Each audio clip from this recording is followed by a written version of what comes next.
We just like to complain, Virginia. We just like to complain. And I like to feel guilty. Welcome to Keep It Fictional, a weekly podcast for book lovers by book lovers. Build your to-be-read list with Sadie, Liz, Virginia, Fiona, and Corrine from the Port Moody Public Library. Warning, this podcast contains strong opinions and may cause an increase in your library holds list. Well, Happy New Year to all our library patrons and to all our listeners of our podcast. Welcome to 2025. I know my year. We are looking forward to another year sharing books with all of you.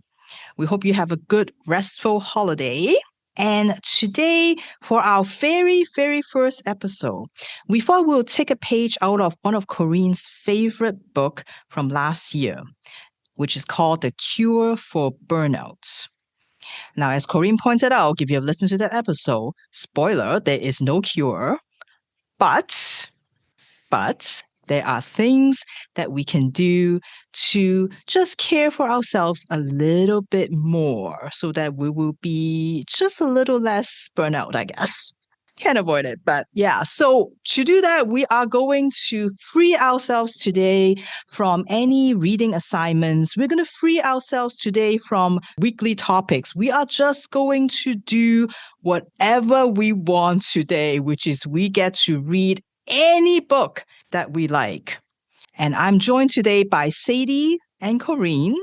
And you can see that one of our book friends is missing. She has not just freed herself from the topic, she's freed herself from the podcast period for today. No, Emma is on vacation, and we hope that, Emma, wherever you are, you're also enjoying some free time reading whatever you like, because that is what we did today. So before we talk about our books, I thought since we have just spent a lot of time looking back at our reading year, trying to pick those top 5 books, maybe we will start the year, talk a little bit about our reading intentions, like something that we want to see more of or less of in this new year. What do we want our new year to look like? Or maybe what do we predict that is going to happen in our reading year in 2025? Now, I know when we were asked to pick a word to describe our year, we had frustrating for Corrine, we have tearful for Sadie, and we have short for me. 3 of the words that may have some negative connotations, depending on how you look at it, I guess. So do we want more of those this year or not?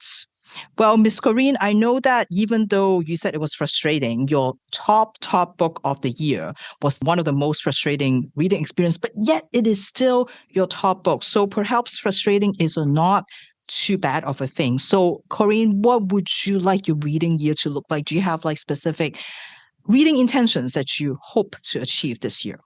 Yeah. So last year was frustrating in the books that I read that I enjoyed and the books that I read that I didn't enjoy. So it was kind of a strange year. I think that kind of looking forward to 2025, I would like to start reading more books that I enjoy, which seems like a bizarre thing to say. But I would like to kind of focus on maybe more of the genres that I really enjoy, that I just, for whatever reason in 2024, maybe like the grind of the podcast and frantically choosing a book on Thursday. Maybe I'll move my reading day to Sunday. Like, I could really mix it up. I would love to read books in advance so that I maybe don't have to stay up as late on Thursdays. And then I'm subsequently quite late when I show up for the podcast. So that would kind of be maybe like my New Year's resolution, is to try and read the book not the night before and read a little bit more of kind of like the genres that I really enjoy. Maybe more books in translation. I think that I did some last year, and there's just a bunch of things coming that I have on my TBR for 2025. And so I'm really excited to see more books translated and kind of seeing more stuff that comes out. And I'm going to buy more books. That is a New Year's resolution that I can 100% absolutely guarantee that I will adhere to. I'm going to commit to buying more books from the authors that I love to support them. I mean, you know that that's going to be a win already. You know that you're going to do that. I don't think that's that hard to buy more books. Not that this is a competition to see who like really achieved goals, but if I put that one down, I'm absolutely destroying. Yep. And you want to get that in before whatever February date is. No tax. I think it's like mid-February. Oh, I know. I've got carts in all of my favorite bookstores. I've got Monroe's, I've got Boland's, I've got Bookware. Like, I'm ready for this. Hager's Books, I'm going this weekend. I'm excited. All right. So you check that one off very, very early. I think for me, planning is a form of procrastination for me. So my spreadsheet is ready to go, my brand new spreadsheet. My reading journal is also ready to go because I'm still determined to take more notes when I'm reading.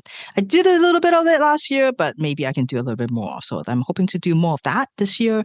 Same with Korean. I would continue to be reading more books written originally in other languages. I had this arbitrary like, oh, it's 2024, so I want to do 24 languages. And last year, I think I got up to 17. Didn't quite make it. So I'm going to like try my 25 this year, see if that I can get that done. I think that's what keeps me interested because it's like there's a lot of different styles of storytelling and different ways that people write novels everywhere. And I like really like having that. And it's just every single time I experience, a novel originally written in a different language, there's always something new that I'm learning. So I'm hoping that I can continue in that. There's also a lot of offers, again, already on my spreadsheet or a list of offers that I have to get to. These are ones that I discover. They're mostly like influences on offers that I already really like, or like that they get reference in books that I've been reading. So, I got a list of that. So I'm just going to try to like tackle those. And yes, maybe have to buy some of those. That's fine. That's totally fine. But the most important thing for me is that I need to really practice this distraction-free reading. I am so bad at that. On the bus, I'm good. Like, I don't ever feel like I need to like, do other things. But at home, I'm reaching for my phone constantly. Like, just the excuse of, oh, I need to look this up. I need to do this. No, you don't. You don't need to do any of that. So I'm going to try to like put my phone, like, like they say, put it far, far away from you so that you can actually it's not within arm's reach, and see if I can help myself be a little bit more focused on my reading. And then I think tied to that is like I always have multiple books on the go, but I should just stop like starting a book and be like, oh, maybe I should read this instead. Oh, the podcast topic is coming. I should read this instead. And it's very easy on physical books already, but it's even easier on an e-reader because you have like thousands of books that is stored on there. So you can just like close one off and like open another one way too easily. So I am hoping that I can stop myself from, again, getting distracted and just like stick with the books that I'm reading. So this is something that I'm very, very bad at, and I'm hope that I will do better this year. So Sadie, how about you? So I think that I tend to stick to my authors. I have the authors that I know, I have the authors that I love. And so I think my goal for 2025 is to find new authors. So to try a bunch of new authors that I am not as familiar with, maybe find a new favorite, or just kind of vary my reading with authors that might not be as familiar to me. Kind of similar to Corrine, I would love to read more books that I enjoy and read more books that I'm excited about. I feel like this year there weren't a ton that I was super, super excited about, even doing my most anticipated episodes. They were okay. I'm looking forward to it, but there weren't many that I was like really, really, really excited about.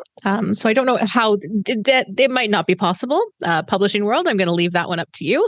See what you can do. But yeah, I think just kind of find books that maybe it's just going back to the genres and going back to the kind of the themes that I like to read, and seeing if maybe I can combine those two goals together and find a new author in a genre that I really like and can get really, really excited about it. As many people are probably aware, I tend to not have a lot of time to read not for the podcast. So I don't know how, but my goal is to maybe try and slip in some more than I did last year of books that aren't necessarily just for the podcast. Find or maybe even just double up a little bit more. Maybe find more books that are already on my TBR that I really want to read that I can use for different topics on the podcast. You might notice some random themes popping up on the spreadsheet depending on what I'm currently reading. But yeah, definitely find new authors, try new authors. One thing I am afraid to say I'm a little bit guilty of is with books in translation specifically, I tend to read them for the episode and I don't read a ton of them throughout the rest of the year. So I'm going to jump on the translation book wagon with the two of you and say, let's try and read more books in translation as well. Yeah, so new authors, more exciting books, and translation is my 2025 reading goals. Excellent. And publishing world, you hear Sadie, like, I think part of it too is hard because I know you read a lot of YA and there's not like a ton of YA books in translation, right? So I think that makes it trickier to pick books from there. So yeah, so hopefully more get translated. I think definitely doubling up is a great strategy. That's how I kind of get to read stuff. And that's when this spreadsheet comes in handy, when you already have a list of books that you're about to read. So you can just be like, which one of these will fit to this week's topic? So anyway, all right. So before someone just completely check out, we're going to go to Miss Corinne for her free pick for today, because this is a free play episode. Miss Corinne can read whatever she wants. So what did she actually pick? Take a guess.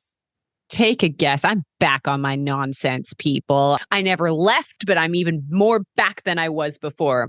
Of course, 2025, the most important year because BTS is coming back. But unfortunately, there's only the one book written by BTS, which I did read, translated, among other people, by Anton Her and Claire Richards. So I haven't talked about that book on the podcast, but I'm saving that for a day when I particularly want to torture Virginia. And that day has not come yet. So I'm back on my other favorite horse. Again, speaking of reading things that I enjoy and maybe enjoying them a lot, I'm going to talk about my other passion, which is art crime and art history. And this particular book is written by someone who, if you're a big fan of like BBC, you might actually have heard of him. He is one of the presenters, along with journalist Fiona Bruce, of arguably the greatest television show on history. Take that 20 Day Fiancé, take that Better Call Saul, or other television shows that have prestige. They're all garbage compared to this television show, which is the greatest thing ever made. So far, it has 12 seasons. It started in 2011. They make about 3 or 4 episodes a year. They could make 1 million episodes, and it could be the only television show that I ever watch. This is, of course, Fake or Fortune, the absolutely pinnacle of investigative journalism and art. So essentially what happens on this television show is that people write in saying, I have this piece of art that my grandma had hanging in her bedroom since she was 12, and it may or may not be a Renoir. Or I found this garden sculpture that may or may not be worth millions and millions of pounds. Or a little old pensioner goes to an auction in a tiny little British village and finds a painting that he bids £100 on, and it could be worth millions. Or it could be garbage. Hard to say. And so what they do is they attempt to find out whether it is some sort of fake or just, an imitation, or whether it is actually a legitimate piece of art. What makes this television show so interesting is that they have a section that is about art history, but also it's good, plain old detective work. What's important in establishing a painting as legitimate is the provenance. So finding that chain of ownership from the artist going through the various owners until it ends up in the person's hand. And this is often very interesting because paintings are subject to the forces, the throes, the strained currents of history. So often there is a perfect line of provenance up until World War II, where the Nazis looted and hid it. And so that line is broken. Oftentimes a person has a painting that they find out shouldn't actually belong to them, or that it was a very clever forgery made to trick someone or made to defraud someone of a large amount of money. You also, through the television series, learn a lot about the art world, the politics of it, the personalities involved, and exactly who decides what is a real Renoir and who decides that it isn't. It's a lot more complicated than you might think. And the presenters, Fiona Bruce and Philip Mould, do an excellent job of guiding us through it. Some of them end in a big payout. Some of them end in absolute heartbreak. Some of them reveal maybe a darker truth about the art world than you previously had thought. Whatever it is, you always walk away with an appreciation of the art, an appreciation for good old-fashioned detective work of going through dusty old archives or slides or flipping through old photos. And you also really learn a lot about the artists in question themselves. So, as I had mentioned, there are two presenters in this particular television show. One of them is Fiona Bruce, who is a journalist, and the other is Philip Mould, who has been called the art detective. He is a professional art dealer with lucky or good instincts, depending on who you ask. He wrote a book that is called The Art Detective: Fakes, Frauds, and Fine Search for Lost Treasures, kind of going through and detailing his own career, as well as some of the truly exceptional finds that he has made by following his instincts, tracking down the clues, and working with people in the art world itself.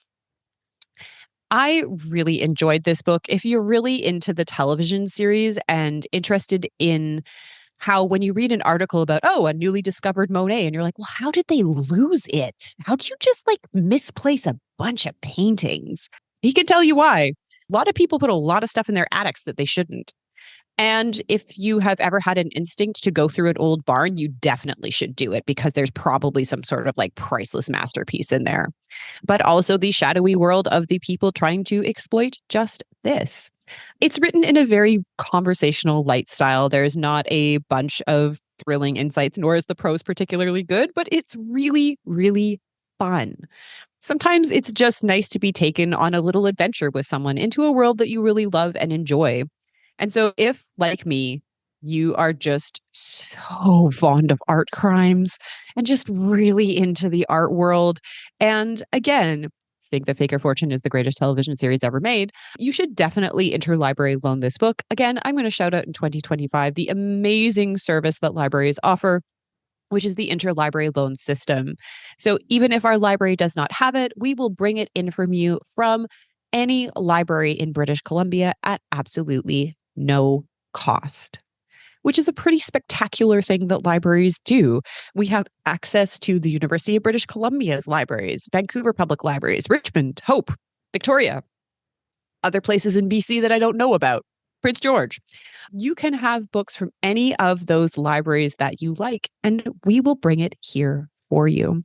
So if you have a library resolution for 2025, I would definitely say to take advantage of that system. If there's ever a book that you can't find on our shelves, we would be more than happy to bring it in for you. So that's my plug. More art history, more interlibrary loans. Well, thank you for that promotion. I've got one tally for you for art. How many are you allowed on this podcast for this year? Ooh, do we want to set that of how many art books I can talk about here? We should all have a thing. Like how many times can Emma Ooh. mention Yona of the Dawn, kind of thing. Okay, so Emma's is Yona of the Dawn. Okay. Sadie, what do you think yours should be? I mean, probably Kelly Armstrong. Hey, but your resolution to discover new authors. So maybe, I feel like maybe you will. I might just have a really easy time of it then. Okay, mine is art for sure, and probably BTS, but I'm going to say right now, I will lose that. Again, 2025 people, 2025. Virginia, what about you? I don't know. Surrealist. Yeah, that's not fair though. Isn't it? Yeah, no, that's not fair, because that's not a subject. That's like you're telling me that I shouldn't read books. What about the Spectre? Mm-hmm. Maybe. Okay. Yeah, it's tough because 2 years ago, I think it would have been cannibalism. But last year, I didn't feel like there was as much of a strong theme. It was just all more bananas than the last. Yeah, because it was cannibals, it was octopus. See, maybe I don't have one, so I don't. Yeah, we're going to put in Liz Spector for sure. Maybe the word banana pants. But then you'll stop saying it. I do enjoy every time you describe a book as banana. Mm-hmm. You workshop that, and we'll think about it. All right. Well, maybe I'll do my talk, and then you can pick up whatever words that you think I'm not allowed to say anymore. All right. It's not that you can't say that. It's just a competition to say who says at least, I'm happy to lose this one. I love winning. I'm happy to lose this one. Which is quite the thing for you to say because you hate losing. So, Anyway, well, in the past year, I feel like I have discovered that I may have a potential reading, I'm going to call it twice removed cousin at the library. I'm saying it because I don't want to insult her by saying that she reads the same books as me. In 2023, both of us picked Shy by Max Porter as our favorite book of the year. And recently, when I talk about the book for the translation episode, Blue Light Hours by Bruna Dantes Lobato, that is her favorite book. And when I returned Childish Literature by Alejandra Zambra and translated by Megan McDowell, which you know how much I love those two, she said, "Oh, how was the book?" And when I was talking about it, she said, "Oh, yeah, because I read Multiple Choice and I really like it." I'm like, "You read Multiple Choice? One of my favorite books of all time?" How? So the Venn diagram is just expanding more and more every single time I talk to this coworker. And the book that I read for today, she saw that I had a hold on it and she said it would have been her favorite. And she was so wanted to put that on her list for this year's top 3 books. Unfortunately, it didn't come out in 2024, so she wasn't able to use it. So I am very excited, I think, to start off the new year with this book because I feel like I need to read it like immediately. And I read the first chapter and I had to like open my work email from home at like 6 o'clock in the morning. I'm like, this is so good. I just need to tell her that like right away.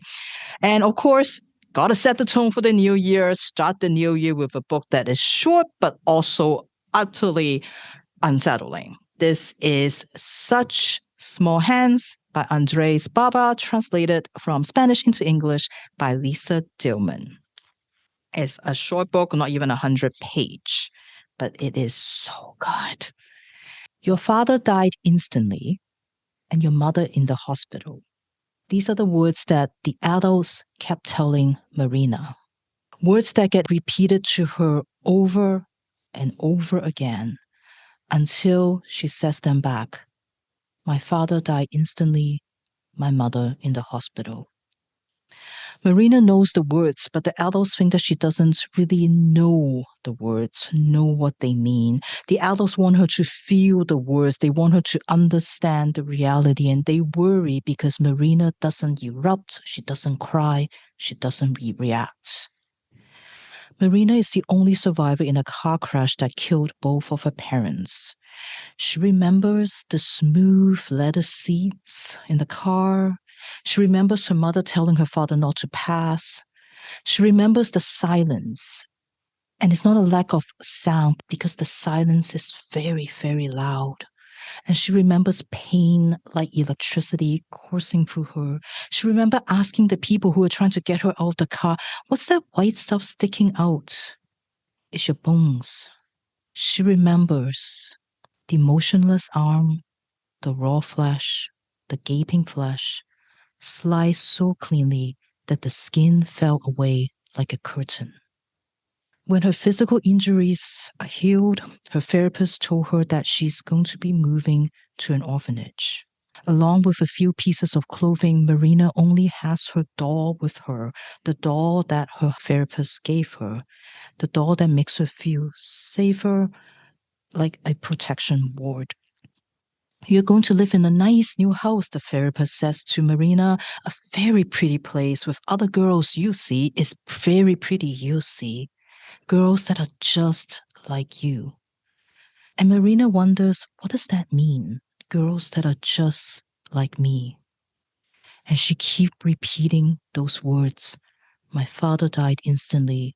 My mother in the hospital. And they became facts that she tells people. No different than when she says her name is Marina or that she is 7 years old. Of course, if you haven't figured this out already, if you're looking for a heartwarming orphan girl finding friendship story, this is not it. Things do not end well here. But this book is absolutely amazing. A masterful exploration of child psychology, of that fragile innocence that is so easily broken.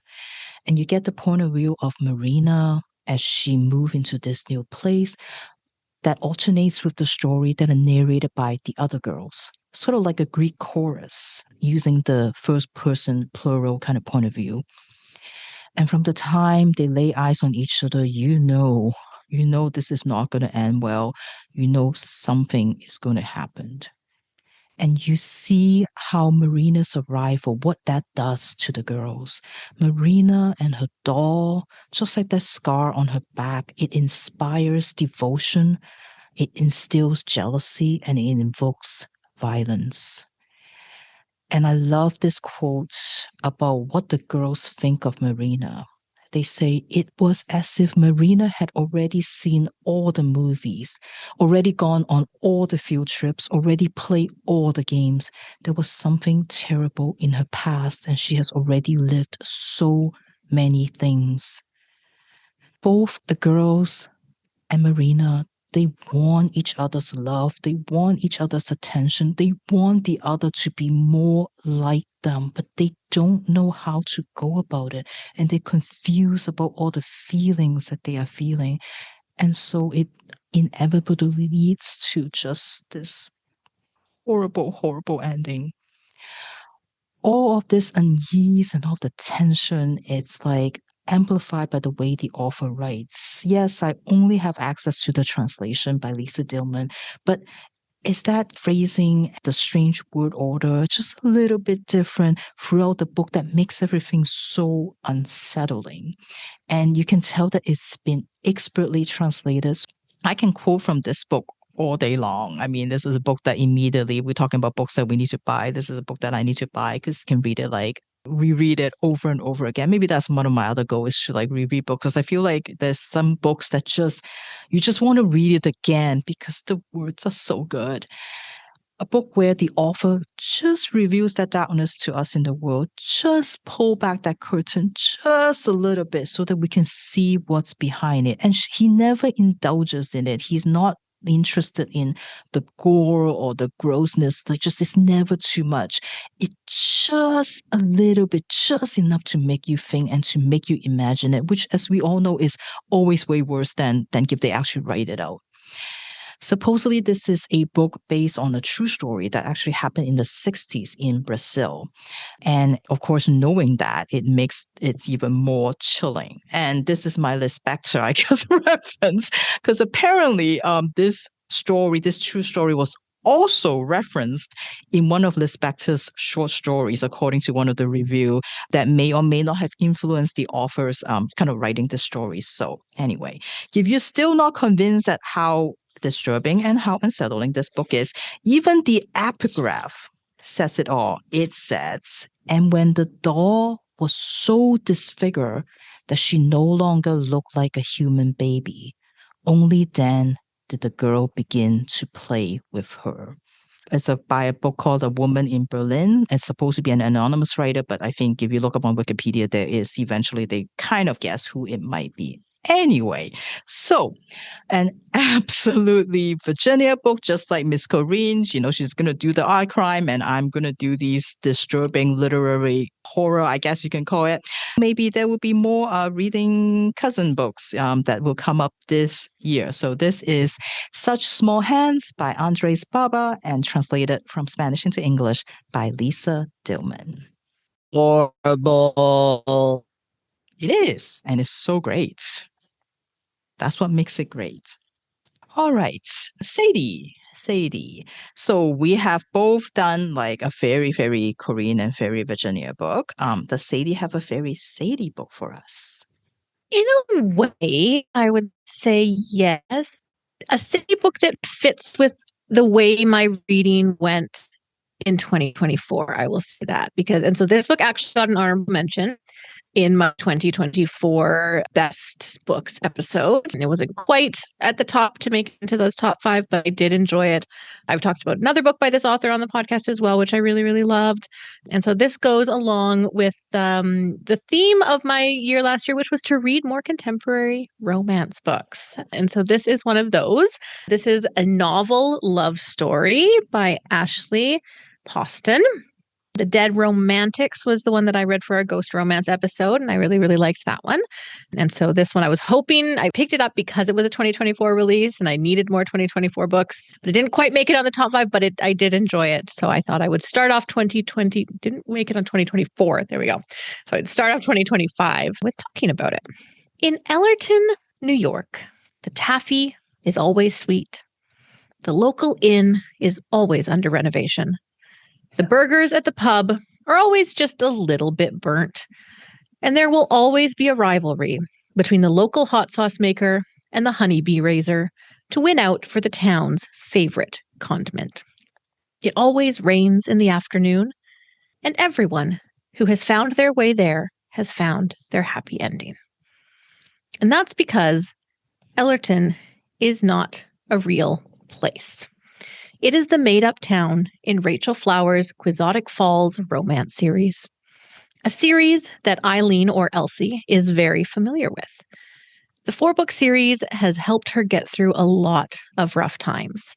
The characters Elsie knows as well as her own friends, and she has loved reading each of their happy endings. But then, a few years ago, Rachel Flowers, who was the same age as Elsie, died tragically in a car accident, leaving the series and the final 5th book unfinished.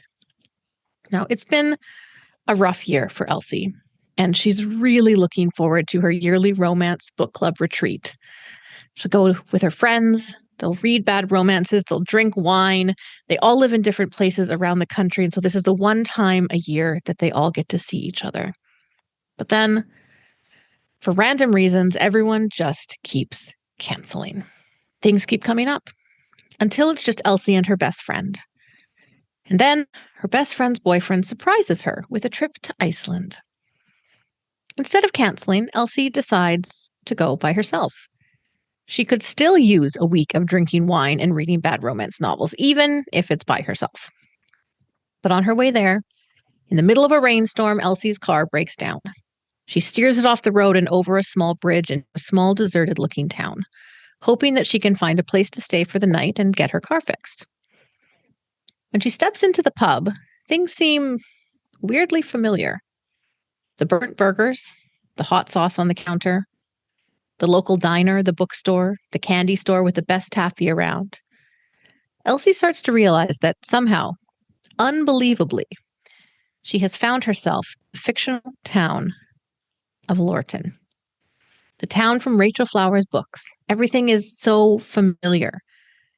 But all of the characters are stuck. They're all stuck at the last point that Rachel wrote them, unable to continue on with their journeys. Now, everything is very familiar to her, except for one person. That is Anders, the grumpy bookstore owner. She can't place him in any of the books. She doesn't know if he's a side character that she missed. She doesn't know if she just doesn't know which character he is and where he fits. Or maybe he's from the 5th book. Maybe he is the hero of our 5th book who has yet to find their happy ending. Now, Elsie cannot contain her excitement of being in her absolute favorite fictional town. She wants to see everything. She wants to meet everyone. But when Anders admits to her that he too knows that this is a fictional town and that he will not let her ruin anything for any of the characters, she's not quite sure what to expect. So the more time that Elsie spends in Ellerton, the more time Elsie spends with Anders, she starts to realize that there's a little bit more going on to this town. There's a little bit more going on to this story. And there's a little bit more going on to Anders than she had originally thought. And she needs to figure out if she can escape this town without damaging too many lives in the process, or if she even wants to. So this was, in my mind, not as good as The Dead Romantics. The premise of this one was a little bit harder to swallow, I will say, weirdly enough, as ghost romance was the premise of the first one, but the premise of a fictional town, I don't know. But it is it's fun to see Elsie kind of figure out what's going on and figure out what's going on with the characters and who Anders is and all of that stuff. It's a very easy read, I would say. You don't have to put too much effort to reading this. You don't have to worry too much. Unlike Virginia's, it will be a happy ending. It will be some beat kind of stories that you're looking for. And so yeah, if you are wanting something that is you can just kind of escape into, and I think that's what Ashley Poston writes in her books. I've read the 2 of them. I haven't read. I think she has 2 more that I haven't read, but I feel like she just creates work that people can kind of get into and escape into and forget about the real world for a little bit. In this case, very, very literally, as they're living in a fictional world. So yeah, so that is a novel love story by Ashley Poston. It's a 2024 release, which means not much in 2025 if you're looking for those books for the year, but but that's okay. If you're looking for more newer books, this would be a good one to put on your list if you like romance. Thank you, Sadie. We always have one of those read a book from last year episodes. So we have one of those coming up. So, it will be come in handy. And I love A Fictional Town. That I would never read that book, but I love A Fictional Town. That's something that I like. It's not a hard premise for me at all. It's Yeah, but your fictional towns are bad. Oh yeah, absolutely. Absolutely. Yeah, whereas this I feel like is it's Gilmore Girls and it stars Hollow and she happens to be in there. It's very charming, and yeah, I think they even reference Stars Hollow at one point in the book. I didn't say I like this fictional town. I just say the idea of a fictional town in my Anyway, well, I'm so glad that all of us could start our year with something that we enjoy and love and derive joy from, to each their own. And I feel like as the person who keeps the spreadsheet, I always feel a little guilty whenever my book friends say, oh, I have to read a book for my for the podcast, and then it takes away from the other joy. And I never want this to be feels like a homework, right? Because we're done with that. That's in the past. So I'm so glad that we could do a free play one, and hopefully, we'll just, the other thing that we could take better care of ourselves is maybe we'll just have to pick topics that is a little bit more general, right? One with a red cover, maybe not red, but You mean no more ghost romance? We did ghost romance already. Virginia, we all pick the topics. It's not like you assign these topics to all of us and we have to. You're not the one to blame here. We all equally, 4 of us share the blame. 25% blame for everyone. But it's not just the topic, just the idea of having to read and, give that take away from your other reading. Cut this part out. This is a decision that we all do. We decided to do this podcast. We just like to complain, Virginia. We just like to complain. And I like to feel guilty. It goes hand in hand. Yeah, that's very Pisces of you. One of us has to do the complaint and one of us has to feel bad about it. Anyway, all right. Well, I'm sure my book friends Sadie and Corinne are also looking, and Emma too, of course, looking forward to this new year when we talk about more books that we love, hopefully.